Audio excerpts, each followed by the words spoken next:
Hey, it's Howla here. Welcome back to my channel, or welcome if this is the first video that you've clicked on my channel.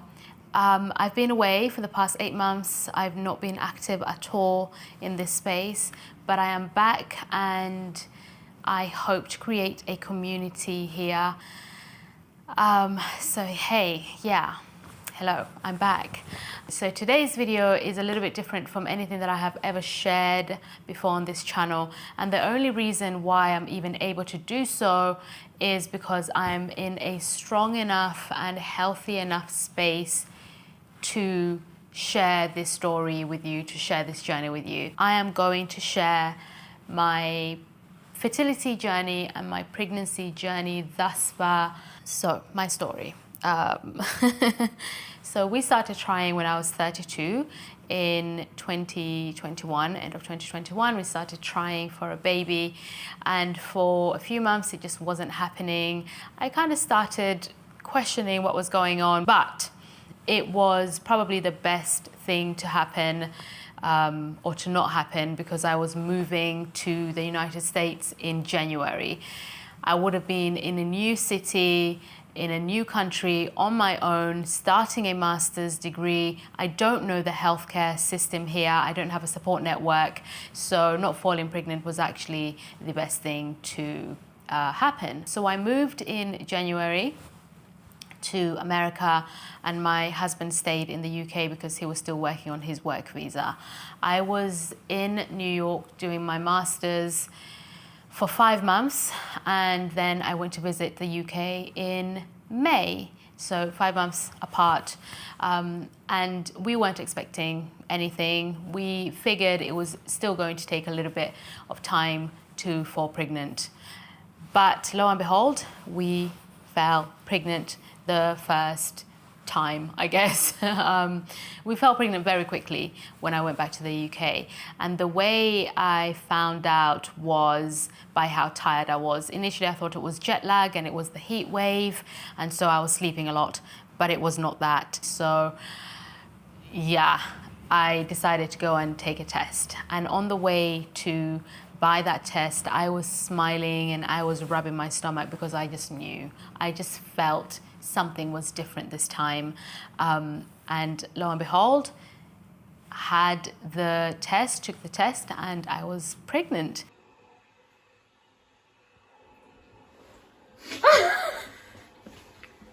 Oh my God, what the hell?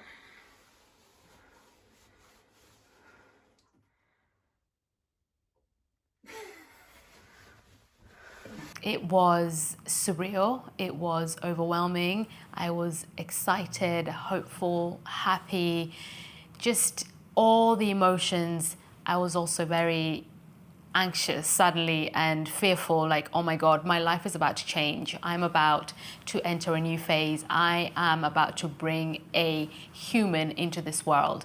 It was all consuming. I then had to come back to the United States to continue my course. So I came back in June, end of June, and my husband again stayed behind because his work visa hadn't come through. So I was in America. I was trying to sort out doctors, prepare for the first first trimester scan, and I found the most amazing space, the most amazing practice. I didn't want to go to hospital because I didn't really know the system, and I felt a little bit anxious, so I was really wanting something similar to the UK system, which is very much midwife-led.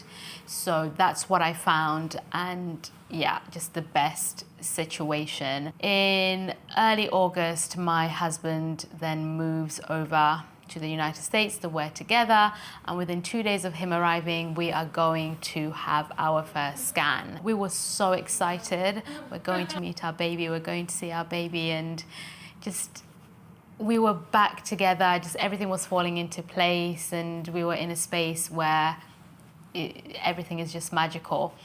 Okay, so I'm in the office and they're seeing me first on my own to take my vitals, and then we're going to do the ultrasound. This is the calmest place we're going to. It is so serene, it is so calm, it's crazy. It's beautiful. You've been reading that? Not this. Done reading. Expectant father. I hope they're We have this amazing midwife who does our scan, and we meet our baby. And before that, when you find out you're pregnant, reality doesn't really hit, or it didn't hit for us until we saw that scan, until we saw our baby on the monitor, and the midwife is like, oh, that's their heartbeat. We couldn't hear it, but that's their heart beating. That's them, and they're in there. That's the baby right there. That's just everything. It was overwhelming. It was confirmation that this was actually real, that our lives were changing, and we had this little human that we'd created who was about to just bless us with their presence. Yeah, sweetie. Oh, there's a little leg, right? Yes. Oh my goodness. Wow. Yes. Okay.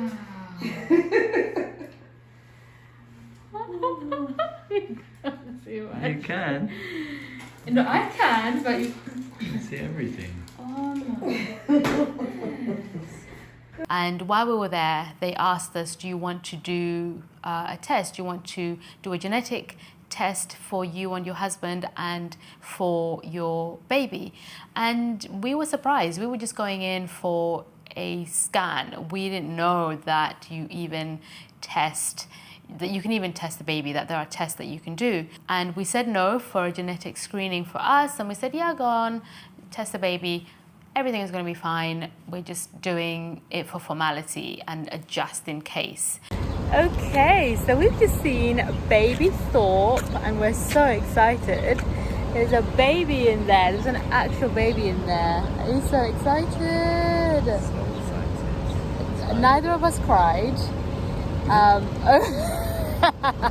Only at the end, but honestly, it's so cool. A little bit delayed. I was just in shock.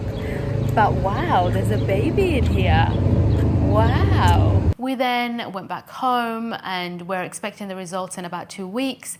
But literally a week later, I think, or no, less than a week, a few days later, on Friday evening, they call us, and I was woken out of a nap, like Friday end of the day, early evening. They call us to tell us that all is not well.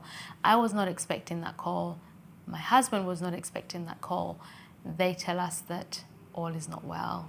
Your baby is ill, or there's a chance, there's a high percentage that your baby is ill. And there's nothing that they can do now until Monday, because they don't work over the weekend, and we have to wait until Monday. So they left us for this whole weekend for us to process this news, to deal with this news on our own. And when I tell you, it shattered everything. Time stopped. When we got that call, time just stopped. Everything froze. I was distraught. We were just crying the whole evening. I then spent the whole weekend just crying in disbelief, in bed. Just all our plans, all our hopes, all our future was just ended in that moment. It was just, yeah.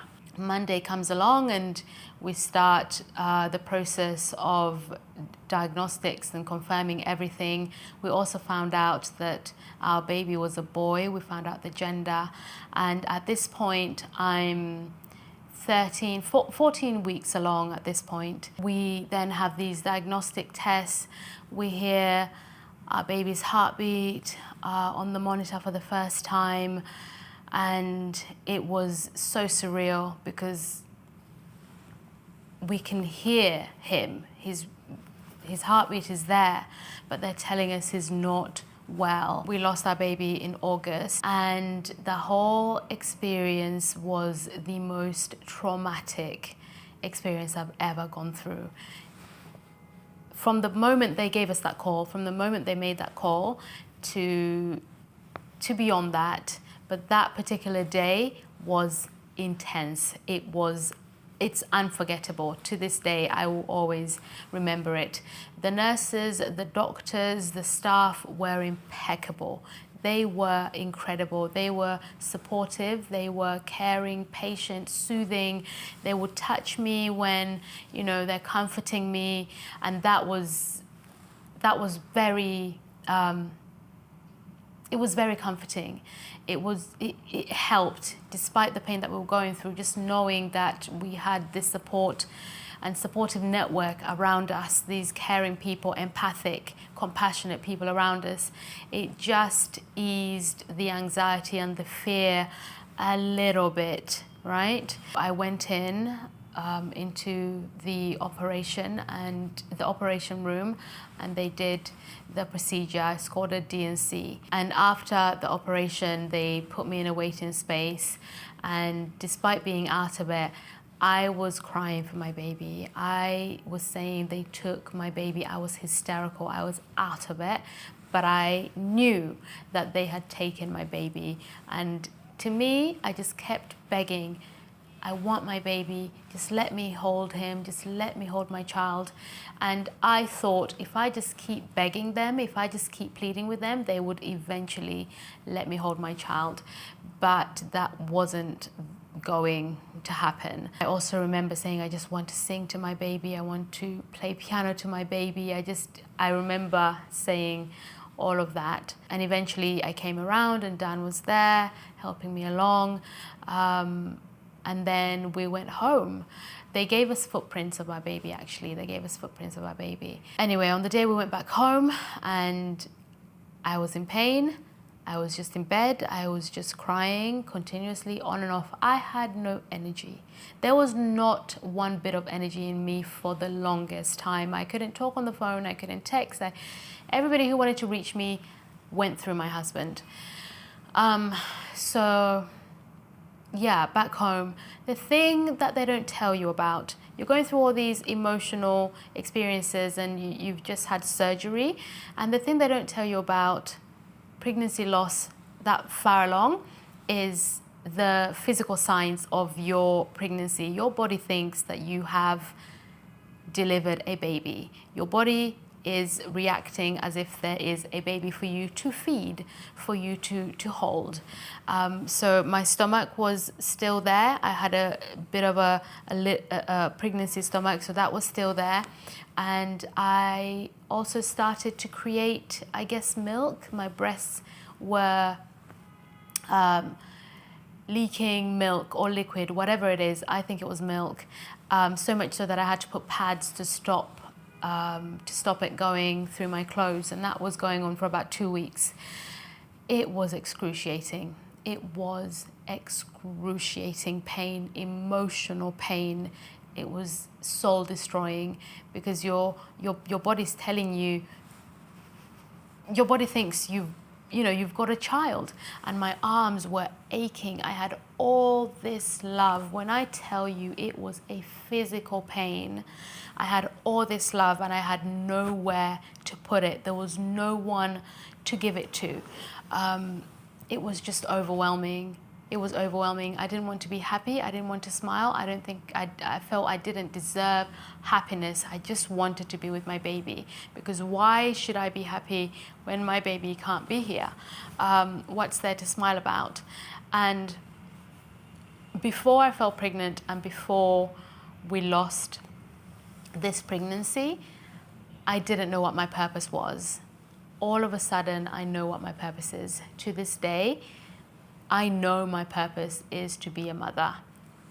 All the other purposes, I think you have more than one purpose, but my core purpose is to be a mother. And everything else that I do is in support of this core purpose. In and amongst everything that was happening, we were actually planning on getting married in New York. So we were supposed to get married in August, but we changed it to September, and it was probably the best decision, because I would not have been functional. It was not possible physically or emotionally. I couldn't have got dressed and got married in August. So September we were getting married. Despite it being the most painful, just gut-wrenching, life-destroying time in our lives, we managed to get married in September, and that day was one of the happiest days of my life. It was bittersweet. I was just happy to be there, to be in the space with my partner, with my husband, with my best friend, with my everything. So that was what made it the best day of my life. We got married, and I'm so glad we did, because I needed some goodness in my life at that moment. I needed some happiness. I needed hope, and that was exactly what I got through getting married. Anyway, a few months later, I was strong enough to consider trying for another baby. I was so desperate to be a mother. I was so desperate to hold my child, to just love, to have my love given to another person.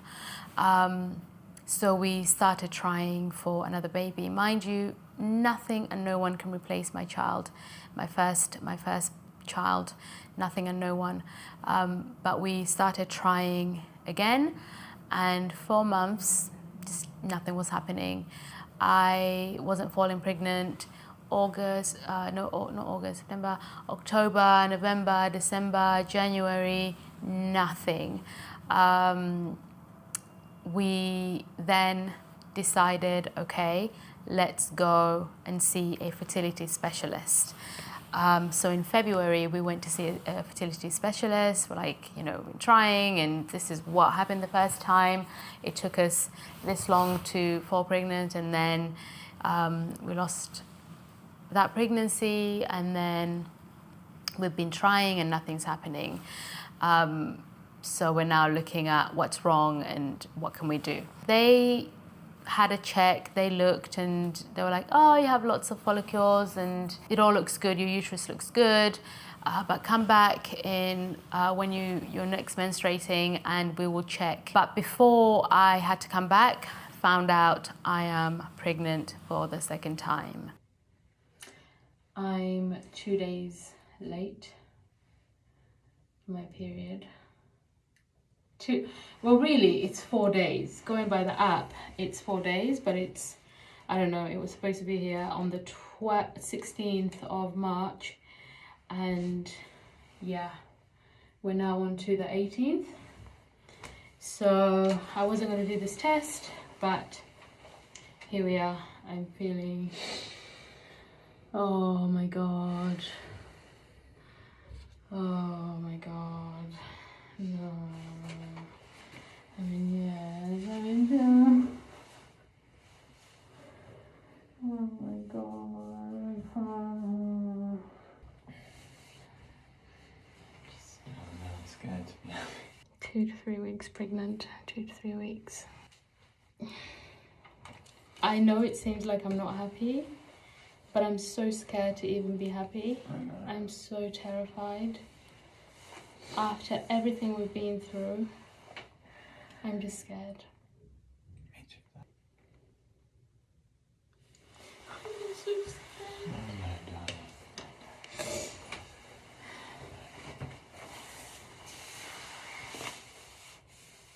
After months of pregnancy tests, after months of tracking my ovulation, tracking my symptoms, any signs possible, we found out that we were pregnant for the second time. And it was such a mix of emotions. We were happy, we were shocked, we were scared, we were anxious, and just in disbelief. But it was confirmation that I can get pregnant, I'm okay. So because of everything that had happened before, we wanted to stay calm, we wanted to stay neutral. We didn't want to get overexcited and too happy because we just didn't know the outcome. We couldn't predict the outcome. So we wanted to just be there, Be happy, of course, we were happy. This is what we were hoping for. But also be very mindful of what could happen. We actually had a scan at 5 weeks because I got really worried that, oh, something is not right. So we had a scan at 5 weeks and we got to see the baby's heartbeat. Again, we couldn't hear it, but the doctor's like, that's their heartbeat there, and we could see a pulsating thing on the monitor. Sure. So again, we got to meet our baby. In that moment, it was relief that everything was fine. The baby was there, the heartbeat was there. My husband's parents then came over to visit, and we told them, because I was going to be having my naps and eating and being tired, so we decided to tell them then, but we only told them As well. Yeah. Wow.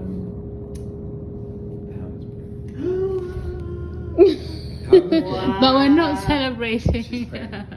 Oh. Fantastic.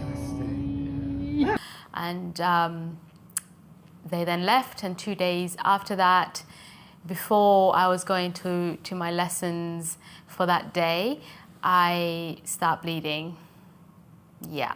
We call the doctor. I stay very, very calm. Very, very calm. Okay, this is what's happening. We call the doctor. We tell them. They ask us all sorts of questions. How long have you been bleeding for? How much blood is there? We tell them. Then they're like, okay, well, you can either wait or you can go to ER. Of course, I decided to go to ER because I couldn't. This had never happened to me before. And I just wanted to be in a space where they could take care of me and they could investigate what was going on. They then did a scan and they're like, oh, you know, we can't find anything, but we're gonna go and do a different scan, an internal scan? Yes, an internal scan. We then go back into the waiting room and a doctor comes in. We were there for hours. A doctor comes in and they tell us that they couldn't find a heartbeat. There was no heartbeat there, and the baby was measuring at 6.5 weeks. At this point, I was just over 10 weeks. So, again, they tell us that, yes, we've lost this pregnancy. Because I'd stayed so calm and I had managed my emotions, I was okay. Like, I cried, but I was not shocked. I was somewhat prepared. Losing my first pregnancy prepared me for this loss. The first one was traumatic. Nothing could have prepared me for that. This one, I was prepared. So I managed much better emotionally. They then tell me you can either go home or you can go home and let everything happen naturally, or you can have a procedure. This is the first time this is happening. I want to be in a space again where it's controlled and it is safe. So I opt to have the procedure. It was literally the same hospital, the same consultation room, the same waiting space, the same operating space. The only difference was the doctors. The only difference, that was the only difference, and maybe the nurses, but everything was exactly the same. And I think that triggered the trauma of the first loss. So after, again, the operation, I went in crying. I'm not gonna lie, I went in crying. None of this was documented because you do not document this stuff while you're going through it. It's like your mind is not there. You're just not there. So going to the operating room in tears, they put me under, and again the doctors are just, touching me and soothing me and just being really kind. I come out, same story, crying for my baby, let me hold my baby, I want to see my baby. So with everything that had happened, we wanted to know what could be the possible causes. So we decided to test this pregnancy to find out why we lost the pregnancy, and we also wanted to test ourselves to find out, is it us? Is there something between us that's causing all these losses? Obviously I'm 34 and that makes a difference. Maternal age, you just hear it everywhere, it makes a difference. So we tested the baby and the results came back. Again, it was a chromosome issue. And we also found out that he was also a boy. The baby was a boy. So I've had two boys. Both my pregnancies were two boys. And again, it was a chromosome issue. And at that point, we're like 2 times in a row, it's, you know, they tell you, oh, the chances of this happening are 1 in 4,000, 1 in 10,000. Oh, it's just very, very rare. It will never happen. And it's just like, okay, 2 times in a row, I'm that one in however many. And we're like, okay, there's something there. Let's get genetic screening, check our chromosomes for both of us. So we went in. We had genetic counseling where they kind of give you a biology lesson, tell you about chromosomes and their pairs and, you know, how they're formed and what happens when they go wrong. You know, you talk through all of that. They show you a chart. And they also took our blood so that they could do the genetic screening as well, where they test for possible disorders that you might share that might result in a pregnancy loss. Now, we opted to go for the full 500 or so disorders that they test, like the full package. And the results again came back. We're fine, chromosomes, nothing there. Genetically, absolutely fine. We don't have any disorders. There's something that they found that each of us has, but it is so inconsequential, it wouldn't cause anything. Like, they test 500 things, you are going to find something. But anyway, all is fine, we're healthy. So we're like, okay, well, we need to see a reproductive specialist, because I can't go through this again. I don't have the emotional bandwidth, I don't have the physical, the mental, I don't have it in me to go through this a third time. Naturally knowing, you know, without kind of doing more investigations. So we speak to a specialist, they check again my blood and whatever, they do blood tests, and they basically say, there's a thesis going around, right? There's a thesis going around that some women may be more receptive of embryos that are not viable. I'm basically so desperate to be a mother. I so want to be a mother that even embryos that are not viable are managing to implant and start to develop, but not going to necessarily lead to success. So that's where we find ourselves now. Having lost 2 pregnancies, 2 boys that were so wanted, that was so loved. I didn't know what it was to love until I fell pregnant, until I lost both those pregnancies. I didn't know what love was. It's a different type of love. It's all-consuming. It's everything. So we are here, we're doing more investigations. We're trying to figure out how to move forward in the future. While I couldn't save them, they saved me. They saved my life. I am a changed woman. I am a changed person because of them. I see life, the world, in a completely different way. I know I'm going to love differently. I'm going to parent differently. It's just changed everything for me. It's changed my perspective. It's changed me as a person. And I'm so grateful for that. I didn't think that I could ever get to this point where I would see with these eyes from this perspective. I never thought I'd get to this point. In fact, I didn't want to get to this point. But I am here. I am a mother. Nonetheless, I'm a mother to angel babies, and one day I hope to be a mother to earth babies. And if you're struggling with infertility, struggling with pregnancy, I hope for a good outcome for you. And I hope we speak about this more. I don't know why we don't. It's not a taboo. Maybe it is a taboo topic, but there's nothing to be ashamed of. Your womanhood is no less than any other woman's. You're still you are a woman, you are a mother. It's just a different path to motherhood than other people. I wish we spoke about this more, because it happens so often. It happens more than we think it happens. I wish we were more aware of it, so we could support each other, so we could be more compassionate and gentle with each other, more understanding, so we don't ask women or couples, when are you trying? Why are you not pregnant yet? Because we don't know what people are going through. We don't know what's happening. We don't know how many losses they've had. We don't know their story.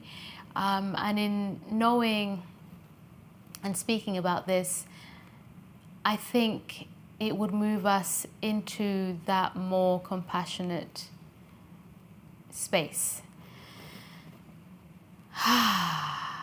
Okay, I think I've said everything that I need to say.